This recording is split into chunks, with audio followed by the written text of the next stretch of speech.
Buddy Gig, reading the Times for Tuesday, March 3rd, 2020. Buddy Gig and Klobuchar endorse Biden aiming to slow Sanders. Former Mayor Pete Buttigieg plans to endorse former Vice President Joseph R. Biden Jr. in the Democratic presidential race, according to a person informed of the decision, as the Democrats' party moderate wing quickly begins coalescing around Mr. Biden in an effort to stop Senator Bernie Sanders from winning the Democratic nomination. Mr. Buttigieg's endorsement, which is set to come at a Biden campaign event Monday night in Dallas, follows the news that another moderate candidate, Senator Amy Klobuchar of Minnesota, was quitting the race and throwing her support to Mr. Biden. Others who had spent recent weeks privately trashing Mr. Biden as too old to defeat President Trump in a general election said they were likely to eventually move to back Mr. Biden, but would not do so right away. How the Democratic establishment stumbled as Sanders surged. Now on the eve of Super Tuesday, when Democrats across 15 states and territories will hand out more than a third of the delegates required to claim the nomination, Mr. Sanders is within reach of a clear national lead, and Mr. Biden is racing to catch up. Mr. Sanders finished atop the first three voting states before trailing Mr. Biden in South Carolina, and polls show him ahead in the delegate-rich state of California on Tuesday. Many of the most influential officials, organizations, and donors in the party remain torn between their concern about Mr. Sanders' chances in the general election, their fear of antagonizing his supporters, and their belated and off-rural recognition that he has assembled a political movement with appeal well beyond the youthful left-wing base he built in 2016. Top Democrats now believe that there are only two realistic paths forward in the presidential race: a dominant victory on Tuesday by Mr. Sanders that gives him a wide lead in the delegate count, or battle for delegates over months of primary elections that might allow Mr. Biden to pull ahead or force the nomination to be decided at the Milwaukee Convention in July. Close to 1 million coronavirus tests could be ready in the U.S. this week. A spokesman for the Department of Health and Human Services said that public health labs currently can test 15,000 people and could test up to 75,000 by the end of the week, numbers that fall well short of what Dr. Hahn indicated private labs could handle. The plodding pace of federal testing was partly a result of a faulty version of a test kit that CDC had sent to states, a consequence of scaling up manufacturing. The CDC has also announced that labs with 2 or of 3 working components in its test kit could go ahead and use the test, and it had broadened the criteria to include people who had traveled to places with coronavirus infections outside of China. As coronavirus numbers rise, CDC testing comes under fire. In February, the CDC rolled out a three-step diagnostic test and distributed testing kits, each of which could run about 800 tests to state and local health laboratories. Doctors nationwide complained of a bottleneck, both because of restrictive test criteria and because of the agency's limited testing capacity. The move greatly expanded the nation's testing capacity, even as the CDC said it was shipping out new test kits to the states.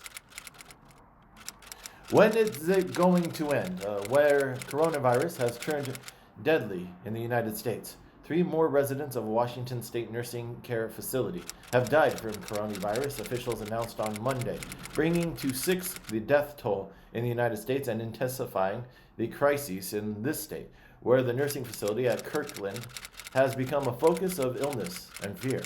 Dr. Kathy Laffey, the health official of Washington State, said the state was ramping up test capacity and could now handle about 200 requests each day.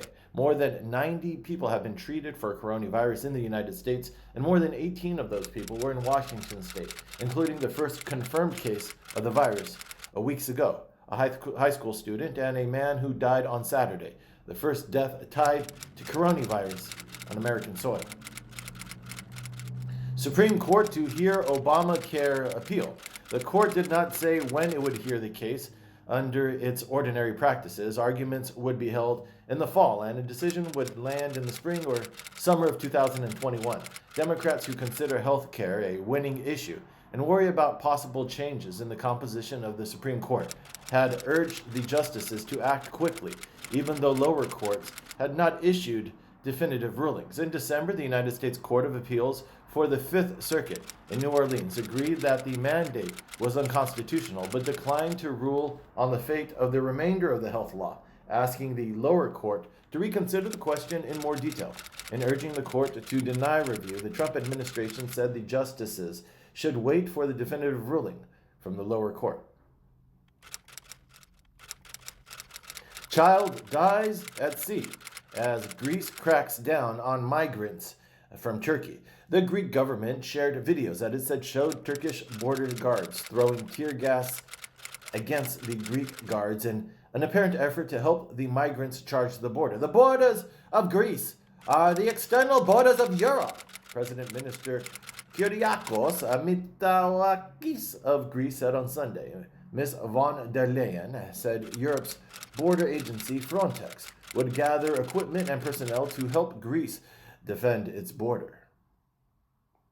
She faced her ISIS rapist in court, then watched him sentenced to death. In Iraqi society, it is especially difficult for women to speak out in public about rape, as Ms. Haji Hamid did, for fear that they will be accused of having allowed the men to rape them and that they will tarnish their family name. Then armed members of the Islamic State rolled into town on August 3rd, 2014. They told us we were infidels, that our sect needed to become Islamic. Ms. Haji Hamid testified. Eventually, Ms. Haji Hamid was given to Mr. Sahab, who at the time was about 30 and had escaped from prison with the help of the Islamic State. Israeli election gives edge to Netanyahu. Initial results show Prime Minister Benjamin Netanyahu of Israel held a significant lead in his third electoral showdown with the former army chief Benny Gantz, but fell short of an outright parliamentary majority after more than 90% of votes had been counted on Tuesday morning. Speaking before most votes had been counted, Mr. Gantz has vowed to fight on, urging supporters to wait for official results and reminding them that Mr. Netanyahu would soon be sitting in the defendant's chair. Mr. Netanyahu questioned Mr. Gantz's competence and mental stability, while his allies orchestrated damaging leaks about Mr. Gantz's character and announced new investigation of his brief private sector career.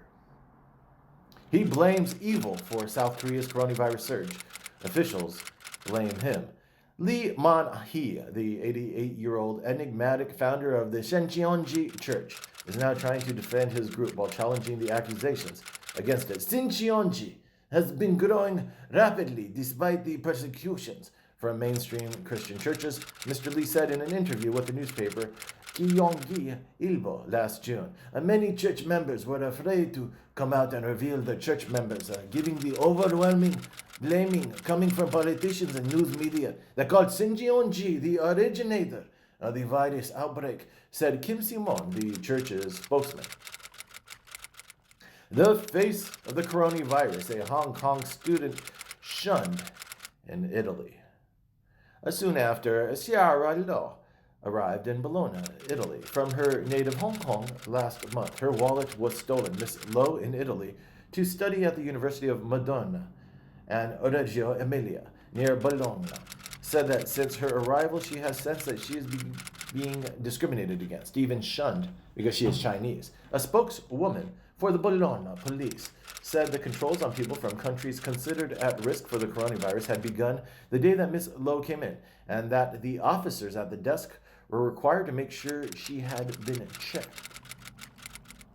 North Korea launches 2 unidentified projectiles, South Korea says. North Korea launched 2 short-range projectiles off its east coast on Monday, in the country's first weapons test in 3 months, returning to its provocative behavior a year after Kim Jong-un's failed summit meeting with President Trump. The Monday launch came 3 days after Mr. Kim fired one of his closest aides for corruption during a meeting of the political bureau of his Workers' Party. The meeting focused on enforcing a top-class anti-epidemic measures to contain the viral epidemic spreading rapidly across the world, although the North itself had not reported any cases of the new coronavirus. The North's latest launch, the first in 3 months, came at a time when South Korea was grappling with an explosive outbreak of the coronavirus, with more than 4,000 cases, the largest numbers outside China.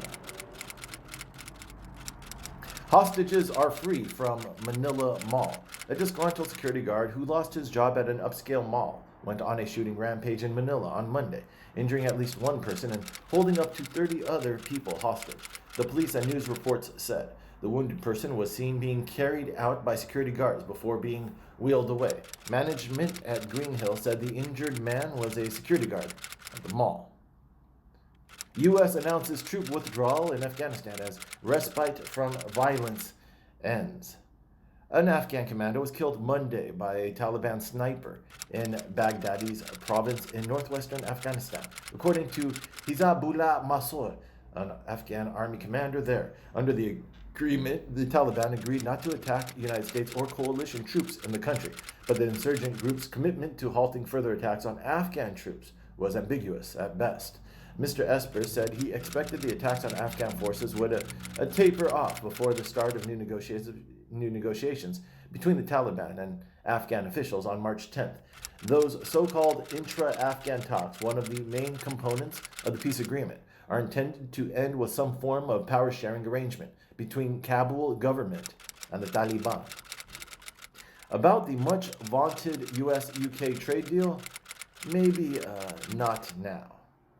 The presidential election in the United States means that Congress is highly unlikely to approve a trade deal with Britain, even if Mr. Johnson and Mr. Trump sign one before November. Even if the two sides work out those issues, they will still have to deal with the status of Northern Ireland, which could be a lightning rod on Capitol Hill. Under the terms of Britain's withdrawal agreement from the European Union, the North has a unique status, part of Britain's customs territory, but adhering to European Union regulations, which allows it to have no hard border with the Irish Republic. The more likely scenario, they said, is that Washington will wait to see what terms Britain strikes with the European Union on business regulations and other issues before it decides what kind of deal to strike with Mr. Johnson. UN panel says Russia bombed Syrian civilian targets, a war crime. The United States investigators said on Monday that Russia has committed war crimes in Syria by carrying out indiscriminate airstrikes on civilian targets. In 2019, condemning tactics they said the Syrian government and its allies were still using in the northwest province of Idlib. The investigators said Russian aircraft had carried out a double-tap attack on a market last July 22nd, and killing at least 43 civilians, and an airstrike on a camp for displaced civilians in August that killed at least 20 people. Besides attacks on civilian targets, which are protected under international law, the Commission also observed a crime of intentionally terrorizing the population in order to force civilians to move. How a pipeline is dividing Minnesota's Democrats ahead of Super Tuesday. Influential Democrats have been among the loudest voices on both sides of the debate over whether to replace an aging pipeline known as Line 3, which carries Canadian crude oil through the evergreen forests and pristine waters of northern Minnesota. There's a lot of Democrats in Minnesota that think, well, the rural area is gone and the future for us is in the suburbs, said State Senator Tom Back, a supporter of the pipeline whose mostly rural district borders Canada, and whose fellow Democrats in the Senate recently voted him as a caucus leader. Voters elected 2 Democrats to the United States Senate in 2018. Suburban gains have helped offset rural losses, and Democrats on both sides of the pipeline debate have spoken hopefully about the party mending its rural coalition. Here are all the known coronavirus cases in the U.S. There are probably more. The New York Times has been tracking every case in the United States for more than a month and maintaining a database using information from federal, state, and local officials to keep an accurate count. Health officials in California, Oregon, and Washington State have all reported incidents of the virus turning up in people with no high-risk history, suggesting it could be spreading undetected within the United States. Many people with coronavirus experience only minor symptoms, and some of the first patients in the United States have already recovered and returned to daily life. Stop touching your face. The advice should be absolutely do not touch them. If you never touch your face, if your facial mucous membranes, you're less likely to be sick again from any viral respiratory infection. To understand why hand hygiene and face touching can be a meaningful difference during a pandemic, consider how a virus can spread. An infected person rides in an elevator, touching buttons both outside and inside the elevator, maybe even sneezing during the ride. German researchers analyzed the brain's electrical activity before and after spontaneous face touching. Their findings suggest that we touch our faces as a way to relieve stress and manage our emotions. Defense Secretary warns commanders do not to surprise Trump on coronavirus. Defense Secretary Mark T. Esper has urged American military commanders overseas not to make any decisions related to the coronavirus that might surprise the White House or run afoul of President Trump's messaging on the growing health challenge, American officials said. In one exchange during last Wednesday's video teleconference, General Robert B. Abrams, the commander of American forces in South Korea, where more than 4,000 coronavirus cases have been detected, discussed his options to protect American military personnel against the virus, said one American official briefed on the call. About 29,000 American soldiers, 20,000 deployed from U.S. and 9,000 from units stationed in Europe, are involved in the exercise Defender Europe 20. The first major group of troops and equipment arrived in Europe in late February and is scheduled to continue into July. Captain Wendy Snyder, a spokeswoman for U.S. military forces in Europe, said the exercises were pressing ahead. She said in an email that military officials are working closely with their European counterparts and encouraging adherence to Centers for Disease Control and Prevention, guidelines, and preventative health measures. A school administrator contracted coronavirus on a class trip. A week later, parents found out. A school in Oregon was ordered to close through Thursday after a school employee had illness diagnosed. The unfolding investigation at St. Raphael's Academy, a Catholic preparatory school near Providence, shows how difficult it is for school officials to provide accurate warnings and timely responses to a fast-spreading virus that, in this case, began reaching multiple possible points of contact long before public health officials and school administrators were able to act. In a Q&A published on the school's website, officials said the school was informed of the possible cause of its staff member's illness on February 26, 4 days after the group returned from Europe, and immediately alerted state authorities. Supreme Court weighs whether rejected asylum seekers can sue. In an argument that alternated between constitutional principles and practical considerations, the Supreme Court considered on Monday whether immigrants seeking asylum may sue in federal court after the authorities deny their request in summary proceedings. Mr. Thuraissigiam, a member of Sri Lanka's Tamil ethnic minority, was apprehended about 25 yards north of the Mexican border near San Isidro, California. He sought asylum, saying he would face a credible fear of persecution if he were returned to Sri Lanka. Mr. Gallant said that people denied asylum at ports of entry should also be allowed to go to court. Trump presses drug industry to help contain coronavirus. It's very safe, Trump says, of rallies amid coronavirus fears. President Trump expressed no concern over holding large campaign events, as concerns over the coronavirus spreading have canceled several conventions. President Trump pressed the pharmaceutical industry on Monday to accelerate the development of vaccines and therapies to contain the outbreak of the coronavirus, and hinted at further travel restrictions to keep people already infected out of the United States. While more cases are emerging, Mr. Trump noted that overall, it was still not very many in the United States. Chris Matthews out at MSNBC. Chris Matthews, a veteran political anchor and voluble host of the long-running MSNBC talk show Hardball, resigned on Monday night, an abrupt departure from a television perch that made him a fixture of politics and news media over the past quarter century. On the previous Monday, he opened Hardball by apologizing to viewers for a clumsy metaphor that compared Mr. Sanders' dominance in the Nevada caucuses to Germany's takeover of France in World War II. In the days and weeks and months ahead, I will strive to do a better job myself of elevating the political discourse, Mr. Matthews pledged to viewers that night. On Saturday, Mr. Matthews had been scheduled to appear as part of MSNBC's coverage of the South Kakalaka primary. Elizabeth Warren, a populist for the professional class. In interviews with more than 20 Warren allies, former advisors, rival campaigns, and independent Democratic strategists, everyone wondered how her own narrative, despite the fact that she starts almost every event with at least a speed read of her biography, ended up as a casualty of the campaign.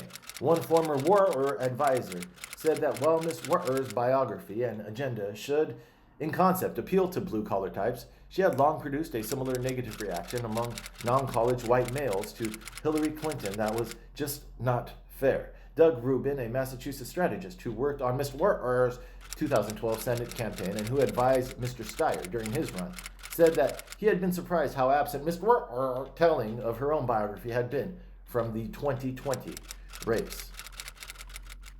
Trump targets Biden again as Democratic race hits critical stage. President Trump inserted himself on Monday into the Democratic presidential nomination contest on the eve of its biggest day, belittling the resurgent Joseph R. Biden Jr. as a feeble-minded has-been while fanning resentment among supporters of Bernie Sanders. Traveling to one of the larger states holding a Democratic primary on Super Tuesday, Mr. Trump eagerly sought to undercut Mr. Biden at the very moment the former vice president revived his flagging campaign, taunting him for verbal gaffes and memory lapses and portraying him as an old man who, even if elected, would not govern but instead be committed to a retirement home. The president wrapped up his rally not long before Mr. Biden's own election eve rally in Dallas got underway, and Mr. Trump seemed especially focused on the former vice president as a potential opponent in the fall. Bloomberg's organization is like no other in politics under the direction of veterans from President Barack Obama's campaign. Mr. Bloomberg's team set out to replicate his Department 270 strategy, which in 2012 focused on the battleground states that put Mr. Obama on track to win 332 electoral votes, far more than the 270 needed. Now, not 2 months later, Mr. Bloomberg's paid staff in Virginia has swelled to 80, with the Arlington office serving as one of 7 hubs for the campaign's work in the state. It's like an army that's going across America and recruiting and rolling out office after office, said Abigail Spangler, a gun reform advocate in Virginia and a co-chair of Mr. Bloomberg's campaign in the state. The Latino vote, the sleeping giant awakens. Interviews with dozens of Latino voters in El Paso and Los Angeles in recent days show that Mr. Sanders has built up a loyal base among Latinos, particularly younger and working class voters, there are many lifelong Democrats who are still searching for a moderate alternative. It's a historic moment and a historic disappointment because yet again, we are the most underinvested community from the establishment and the big donors, and yet in every election, the Latino voting segment keeps growing, said Hector Sanchez Barba, the executive director of Mi Familia Vota, which does Latino voter outreach throughout the country. Ana Casas, 33, a single mother and home health aide in El Paso, voted for the first time in her life last week. Her vote went to Mr. Sanders, and she has registered to vote last year, and about 3 months after the attack at a Walmart, she said she would shop often. About 3 months after the attack at Walmart, where she said she would shop with her 3 sons.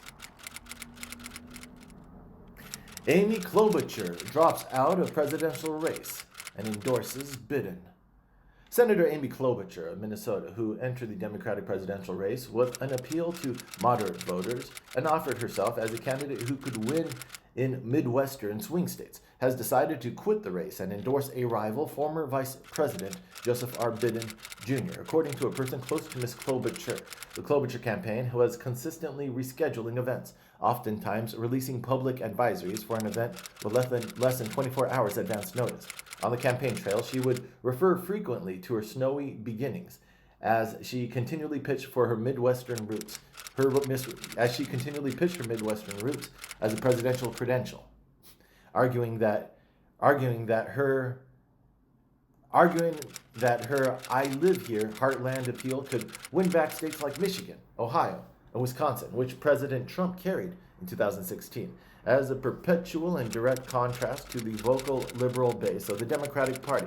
Ms. Klobuchar stubbornly stuck to a moderate message, one she hoped would appeal to independents and moderate Republicans. Want clarity on the Sanders-Biden face-off? North Kakalaka might prove it. Together, the 5 southern states, apart from Texas, that are voting, which carry about 25% of the total delegates to be won on Tuesday, will show whether Mr. Biden can continue sweeping up black voters and whether he can coalesce enough moderates to deprive Mr. Sanders of a nearly insurmountable lead. Biden really got off of life support last night, said Michael Blitzer, a political scientist at Catawba College in North Carolina, speaking the day after Mr. Biden's landslide victory in South Kakalaka.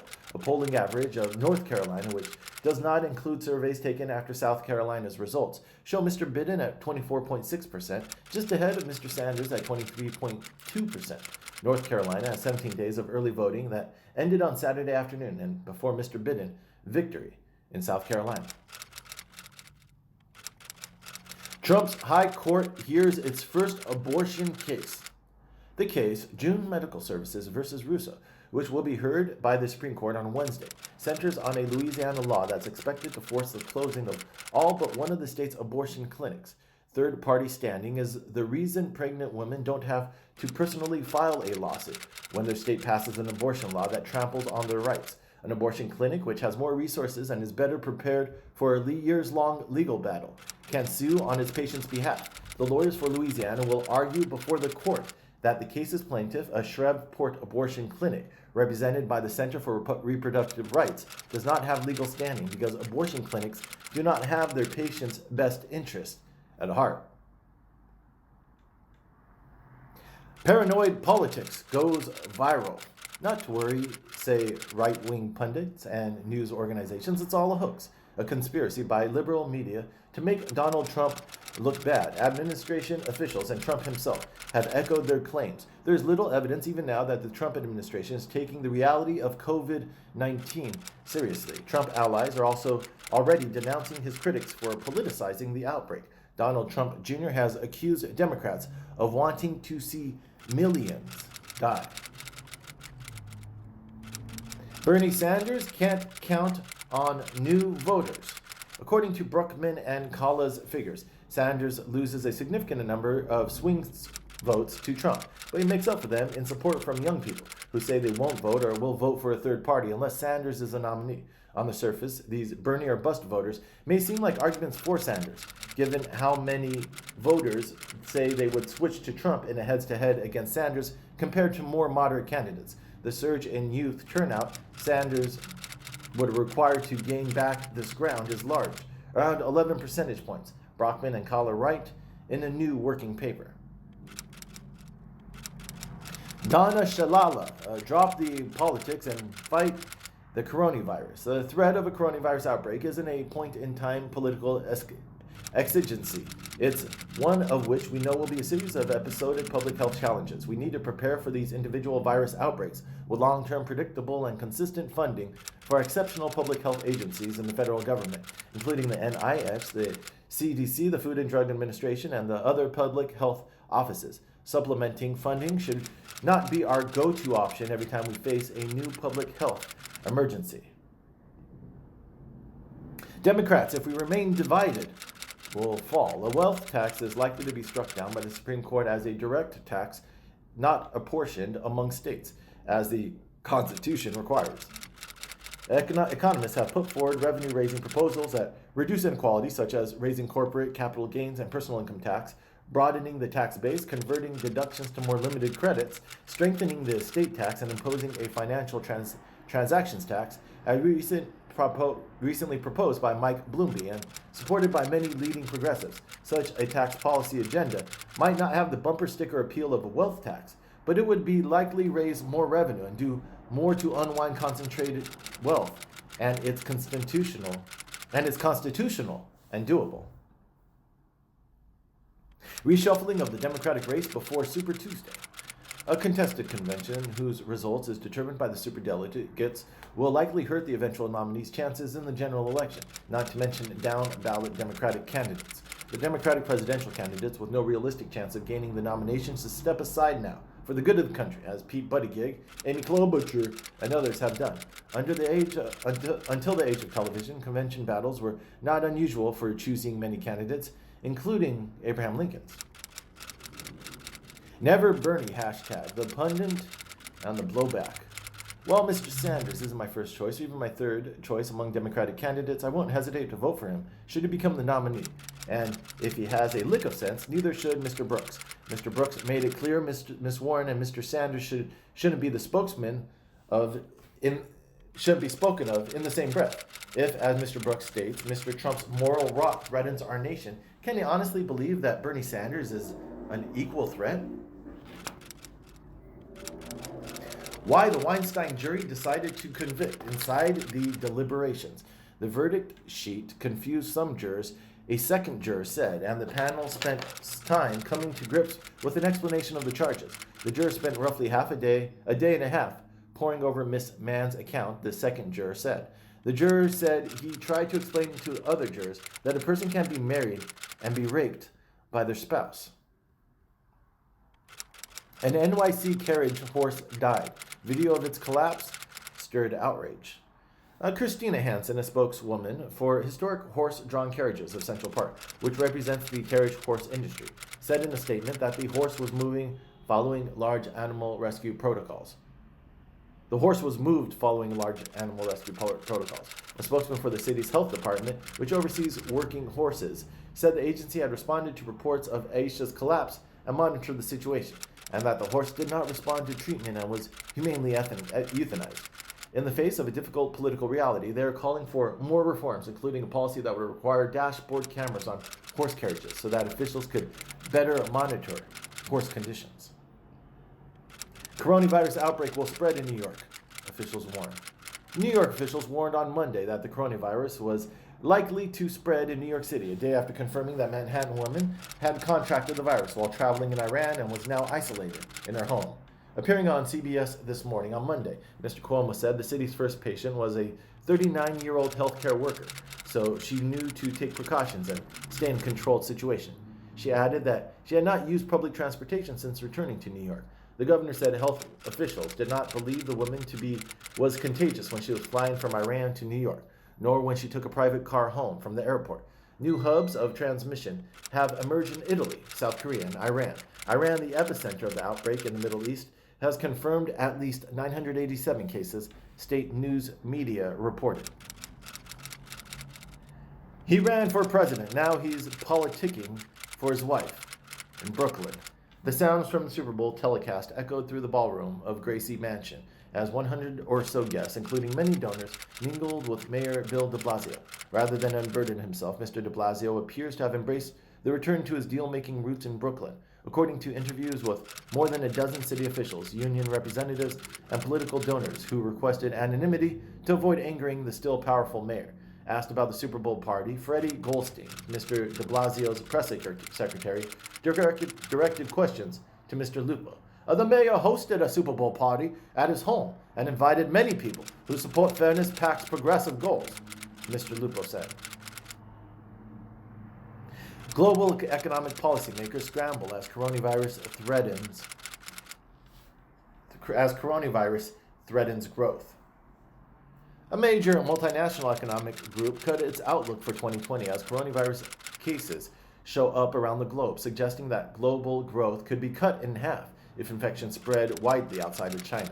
Even if the outbreak is mild and mostly contained outside of China, the OECD's expected scenario, global growth, could be lowered by around half a percentage point relative to previous forecasts. According to an update the group released on Monday, ominously titled Coronavirus, the World Economy at Risk. Even under the OECD's main scenario, in which the virus is quickly contained, its economists anticipate that China's central bank and many of its global counterparts would lower interest rates by a quarter percentage point or more. How Bloomberg buys the silence of unhappy employees. Every year, hundreds of departing employees at Bloomberg LP are presented with a choice: either leave the company empty-handed or accept a generous financial package and agree to never speak ill of the company. Laurie Hayes, a former top Bloomberg news editor, was personally fired by Mr. Bloomberg 5 years ago in a glass-walled room in a bustling newsroom, in what many employees view as a deliberate act of public humiliation. In another case, Bloomberg demanded that a person who didn't even work for the company, Leda Hong Fisher, the wife of a departing Bloomberg reporter, sign a non-disclosure agreement. Can YouTube quiet its conspiracy theorists? All of these fictions have found life on YouTube, the world's largest video site, in part because YouTube's own recommendations steered people their way. Since October 2018, the researchers have collected recommendations that appeared alongside videos from more than 1,000 of YouTube's most popular and recommended news-related channels, making their study among the longest and most in-depth examinations of the topic. In December 2018 and January 2019, the study found that YouTube recommended the video 764 times in the Up Next playlist of recommendations that appeared alongside videos analyzed in the study. Jack Welch, GE chief, who became a business superstar, dies at 84. The New York Times business columnist James B. Stewart wrote in 2017, hardly anyone considers Mr. Welch a management role model anymore, and the conglomerate model he championed at GE that with strict discipline you could successfully manage any business as long as your market share was first or second, has been thoroughly discredited, at least in the United States. GE saw itself as the world's premier management boot camp. Its executives schooled in both the field and regular stints at Crotonville, the company's training center at Croton-on-Hudson, New York. During the Welch years, other companies repeatedly recruited talent from GE. That belief in its management prowess animated the conglomerate strategy at GE, that skilled general managers could improve their performance of most any business. Joe Lemont, whose father, Gregory, worked for Mr. Welch, recalled that as a 12-year-old, Mr. Welch tutored him on the importance of gross profit margins. Waymo includes outsiders in $2.25 billion investment round. More than a decade after Google started experimenting with driverless cars, Waymo, the autonomous vehicle unit of Google's parent company Alphabet, said it had raised $2.25 billion, mostly from outside investors. On Monday, Waymo said it planned to start a delivery service, Waymo Via, which would use a fleet of autonomous vehicles and self-driving long-haul trucks. Waymo said officials from Silver Lake and Canada Pension Plan Investment Board would take board seats at the company. Amtrak, struggling to keep trains running, chooses a new leader. Built in the early years of the 20th century, the tunnels had already exceeded their expected lifespan when Hurricane Sandy flooded them with salt water in 2012. That deluge accelerated their deterioration, leading to more urgent demands from Amtrak officials for federal funding for a new pair of tunnels. Among the challenges Amtrak's chief executive has to navigate is that other railroads are the biggest users of Amtrak's infrastructure in and around New York. During his 3 years in charge, Amtrak invested in new equipment, including faster Acela trains that he said would allow for daily nonstop service between New York and Washington every weekday morning and evening. Lawmakers propose making e-commerce companies liable for counterfeits. A group of bipartisan House lawmakers on Monday outlined a plan to stem the flow of counterfeit products from China and other countries in the United States by making e-commerce companies, such as Amazon, legally liable for fake goods sold on their websites. The bill, called the Shop Safe Act, would create trademark liability for companies selling counterfeit goods that pose risk to consumer health and safety, like drugs and medical products. Consumers should be able to trust what they see and purchase online is what they will get, but counterfeiters continue to join platforms with ease, masquerade as reliable sellers in order to infect American households with dangerous and unsafe counterfeit products, Mr. Nadler said, adding that legislation would tackle the gaps in current vetting systems that e-commerce companies use. Apple agrees to pay some iPhone owners $25 each. Many iPhone owners believe Apple purposely slowed down their old devices as it released newer ones. Under a proposed settlement disclosed on Friday, Apple agreed to pay up to $500 million to settle a lawsuit that accused the company of intentionally slowing down certain iPhones years after they were released. Apple would pay between $310 million and $500 million, depending on how many customers filed claims. OPEC tries to head off oil glut as coronavirus saps demand. The spreading coronavirus epidemic is cutting into demand for oil and weakening OPEC's clout. But the meeting will still be watched closely by market participants because countries representing roughly half of world oil supplies will be present. Now, after the virus has spread to at least 65 countries and oil prices have fallen further, the Saudis and other OPEC members are likely to push for larger cuts of 1 million barrels a day. Even a cut of that order, he said, which would come on top of 2.1 million barrels a day of existing cuts, could prove over time to be insufficient to keep pace with falling demand.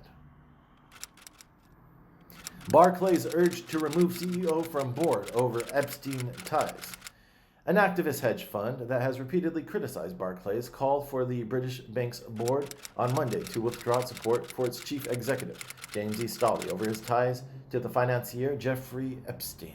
Last month, Barclays disclosed that British banking regulators had been examining how Mr. Staley described his business ties to Mr. Epstein, which dated back to Mr. Staley's role as the head of J.P. Morgan's private banking business.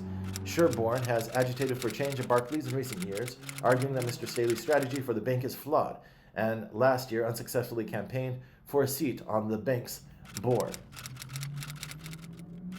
U.S. limits Chinese staff at news agencies controlled by Beijing. The State Department insisted that it was not expelling Chinese journalists, a step that Beijing took last week against 3 Wall Street Journal reporters, the first time foreign correspondents had been ordered to leave China since 1998.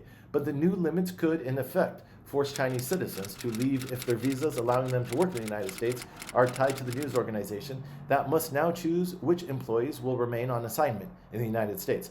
Chinese authorities use visas as weapons against the foreign press, like never before, expanding the deployment of a long-time intimidation tactic as working conditions for foreign journalists in China severely deteriorated in 2019, said the report, which was based on a survey of more than 100 journalists in China from 25 countries. In announcing the move, a foreign ministry spokesman cited a controversial headline to an opinion article in the Journal from last month that had referred to China as the real sick man of Asia. The article criticized China's response to the coronavirus outbreak. What the bond market is saying about investors' hopes. The bond market is the larger, mild-mannered cousin of the more theatrical stock market, and bonds don't move as sharply. The S&P 500 was up 4.6% on Monday after skidding over 11% last week. Different kinds of bonds have different buyers with different financial objectives, and some of those bonds play a crucial role in determining the cost of borrowing for corporations and consumers. The 10-year Treasury note is a heavily traded bond that serves as a proxy for overall conditions in the bond market. Silicon Valley leaders plead to Democrats, anyone but Sanders. The Silicon Valley venture capitalist Keith Rabois, on stage in January at a tech conference, said his first choice for president was a Democrat, Pete Buttigieg. Few tech executives want to end up stuck choosing between Mr. Sanders and Mr. Trump. Ramesh Srinivasan, who is part of Mr. Sanders' campaign and is focused on tech issues, said the senator was not the foe of tech entrepreneurs. He said that the policies would encourage job growth and support small businesses, and that the campaign was about just restoring balance. That has been Reading the Times for Tuesday, March 3rd in 2020.